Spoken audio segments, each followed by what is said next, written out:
আজকে আপনাদের সামনে আমাদের দেশের নেতাদের কথা বলছি। আমাদের দেশের নেতারা বলছে নাকি আমাদের দেশ মহান, কিন্তু আমি তা মানি না।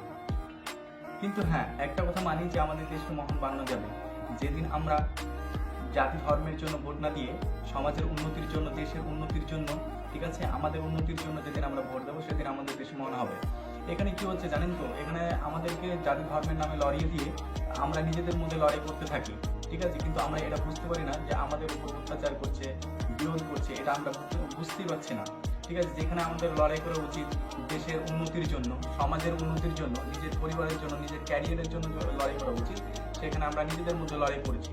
একটা কথা কি জানেন তো, আমরা দোকানে যখন কোনো সামান কিনতে যাই, অর্থাৎ আমরা 10 টাকার যদি একটা আগরবাতিও নিই, তাহলে আমরা দোকানদারকে জিজ্ঞেস করি যে দাদা মশা মরবে তো।